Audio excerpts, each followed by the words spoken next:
Death. Death resulting from domestic violence. The continuous roundness reminds us of the everlasting concern for our murdered victims. Darkness is a sudden loss that will always haunt us. Purple symbolizes domestic violence awareness and the mission to end domestic violence-related homicides. Bitter fate, that confused look as they see their loved ones end their life. The salty tears stream down their loved one's face as they listen to the words that should never have been spoken. Your child, your parent, or your friend was murdered by their partner. They will never sit at our dinner table or toast with us again. Get involved today. Please get involved to prevent empty seats at your table.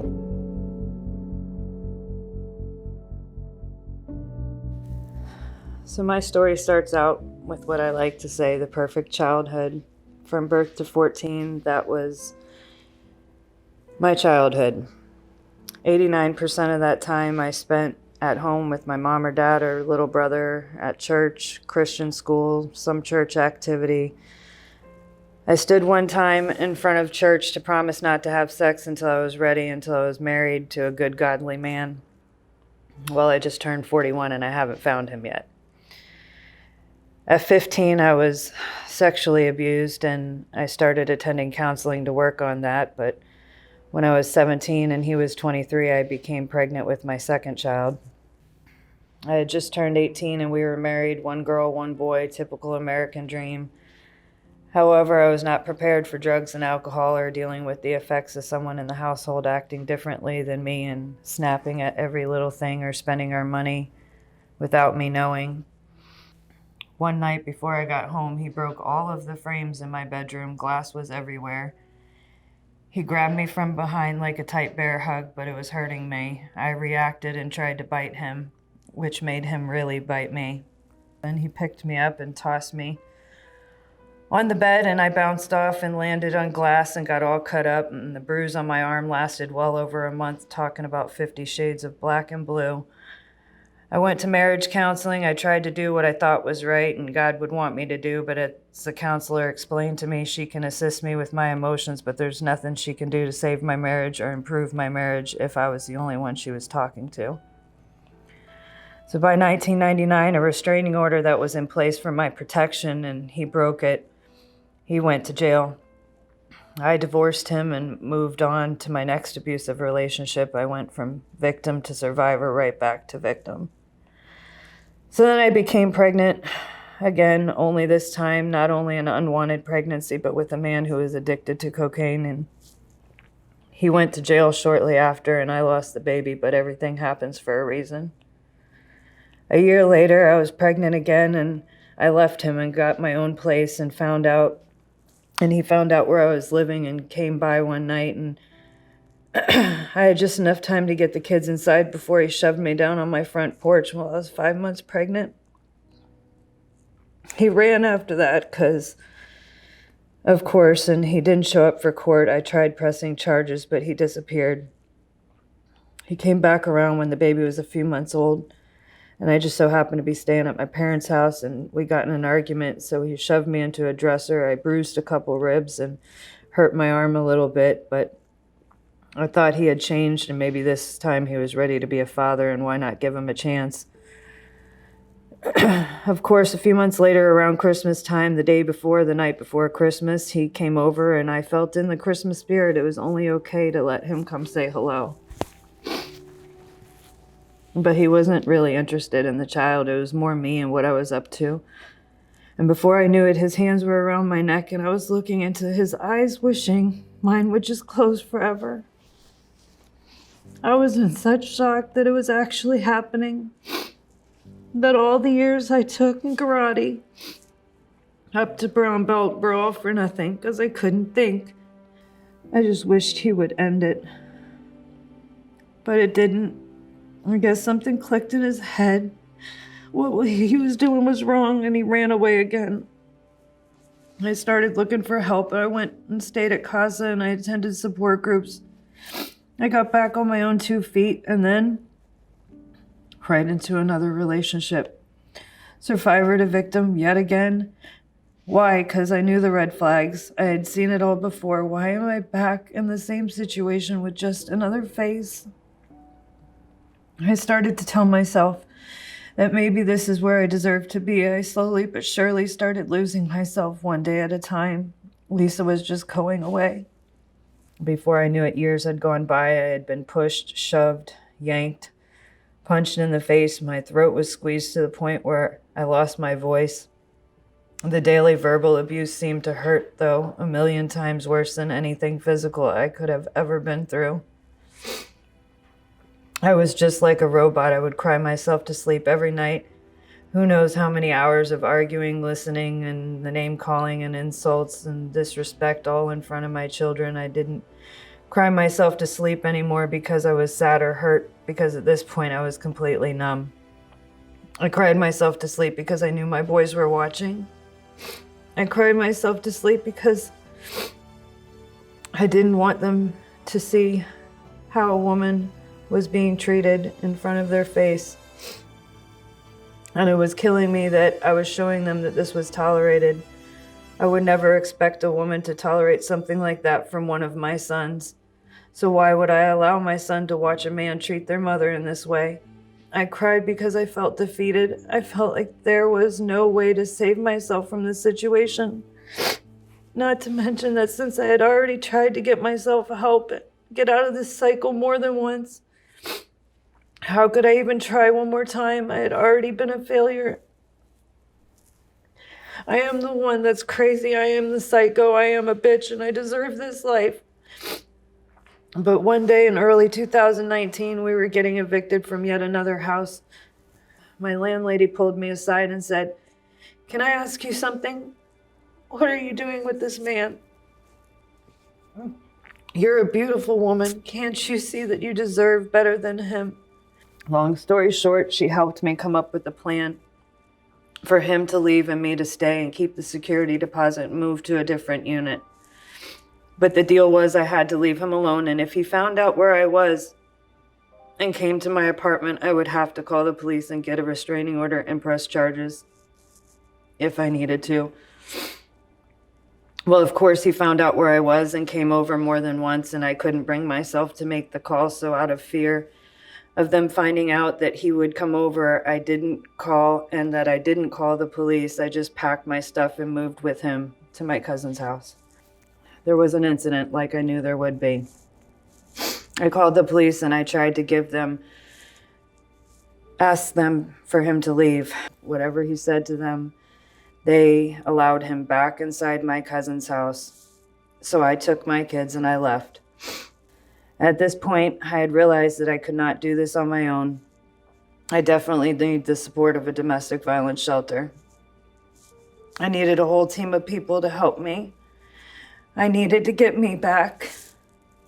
I would call just about every single day. Casa in the Haven, Casa in the Haven, and every day I got a no. I stopped trying for a little while. And then one day I picked up the phone and I called the Haven first. And this time there was room available. Little did I know that less than 24 hours later, that phone call would be changing my whole life. I got the kids off to school. I left for work on October 30th, 2019. Or so he thought. I already had the getaway bags packed and stashed in a closet, and luckily for me, he actually went to work this day. So about the time that I would have been arriving at work, I met up with my mom, who took me to my house. I ran in and I got a little bit of stuff that I could grab and bring with me and headed north to the shelter. I arrived and I got checked in and I immediately went back to work. This is the point where he started noticing that something was going on. I told him at the last minute my mom was picking the boys up from school, and all of a sudden he wanted to come and meet me at my work. When I got off, my boss knows about the situation and what was going on, so I told her I needed to leave immediately, and I left work. My mom picked me up and dropped us off at the bus, and we headed to the shelter for the night. My boys didn't know anything about what was going on, so I had to explain everything to them at this point, and they were more than thrilled that we were getting away. I withdrew the kids from school and stopped doing what I loved to do, which was be a preschool teacher. My first week at the shelter, I hit the ground and took off running. I got the kids new schools, I got them after school care, all with the help of the child advocate in the shelter. I even found a preschool teaching job that was a 10-minute walk from the shelter. I went to every meeting I could go to. I applied for housing, and I was accepted into a program that would pay the first lesson security to move into a new place. The shelter staff was wonderful. They offered assistance in any way that I needed it. They were there to remind me of the things that I needed to stay on top of.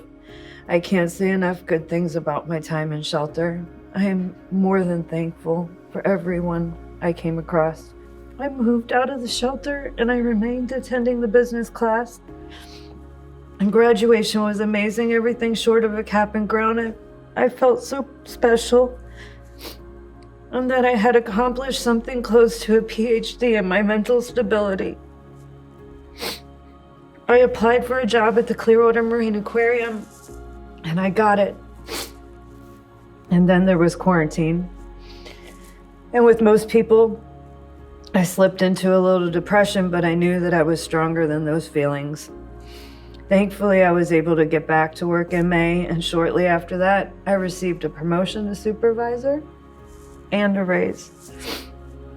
And a couple weeks ago, I got this overwhelming urge to reach out to Miss Devon and let her know about my promotion, and that even though I still hadn't filed my taxes, I didn't have a stimulus check, and I'm still waiting for my unemployment, I have managed to pay off all my tickets. And after 4 years, I'm now a licensed driver again, accomplishing things that he told me I would never be able to do. I had finally felt that, yes, I was a victim, and after gaining my support system through shelter, I became a survivor.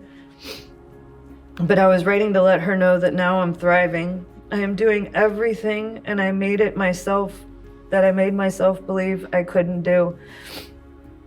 But I'm doing it by myself, for myself, and my children who are watching me. I believe in myself, and I know how strong I am. I know everything that I have come through has led me to the point for a reason. I was taught that God has a plan and a purpose, and He makes no mistakes. I have officially made it to the top, and my journey started 25 years ago. As a victim, and after surviving, I started thriving. But today, I'm leveling up for one more time. No longer am I going to look at myself or treat myself as a victim. I choose to be an inspirer from this point on.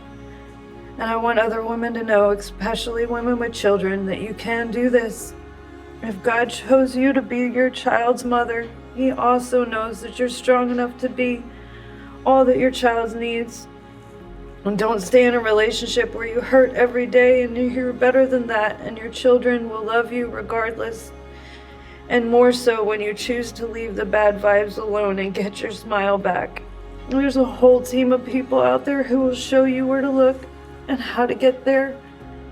They'll root you on and cheer for you every single step of the way. All you have to do is keep on keeping on, and there's so much available to you if you could just take the first step in the right direction and make a phone call or talk to someone. I really hope this helps. And so because of people like you who are helping people like me, I'd like to thank our sponsors: Syracuse Staffing, Harbor Bluffs Living, DieTech, Bel Air Wealth Strategies, Baycare, and Sunstar. Wow, what a great testimonial. You know, RCS would not be here if it wasn't for the generosity and the support of our community members like you. As you may or may not know, RCS began in 1967, a long time ago. and it was 100% volunteer driven. And it was driven by a group of people that had a heart for those in need. And ever since then, we've been able to serve over 1 million people, and probably close to 2 million people if you do the math. And today, we're fortunate to serve over 130,000 people living in Pinellas County in numerous ways. If it's affordable housing, that's RCS. If it's homelessness, well, that's RCS as well. If it's food insecurity, yes, that's RCS. And domestic violence and human trafficking, definitely RCS. And we've been privileged to provide shelter, safety, security, counseling, case management, you name it. We've been able to support survivors throughout Pinellas County in numerous ways. But the reality is, and unfortunately, domestic violence continues to be a problem in our community. It continues to grow. The need continues to be on the rise. And we want to continue to be in a position of strength and a position to help those in need. And I ask you all to find it in your hearts. If you can support us in any kind of way, we'll appreciate that, and we know it'll go a long way. As a kid, I grew up in a household where unfortunately domestic violence was prevalent. Not only domestic violence, but sexual abuse. And so being in that environment, it impacted me. It impacted my family in a very, very negative way. But I also understand that we can overcome just about anything. I also understand it doesn't matter the difficulty, no matter how hard it is, we still have a chance as long as we're still vertical. But again, this is impossible without financial support. We have to raise nearly $3.5 million each and every year just to keep the doors open at RCS. And so it takes time, it takes effort, but we also understand that we have to be good stewards. And we are committed to continuing that 85 to 90 cents per dollar goes back to our mission. And so we want to be good stewards. We want to honor those that are in need. We want to honor those who are supporting us. And again, RCS does not happen without you. And the reality is, it doesn't matter how great of a mission any organization has like RCS, no margin, no mission. And financial support makes RCS happen. So we appreciate you, we thank you, and we hope to be here for at least another 50 years. Some people are blessed. Compassion and empathy are second nature. Being selfless increases their self-worth. They consider caring for others a calling, not a sacrifice. And we consider them our role models. Because if humanity can make the world a better place, imagine what it can do for healthcare.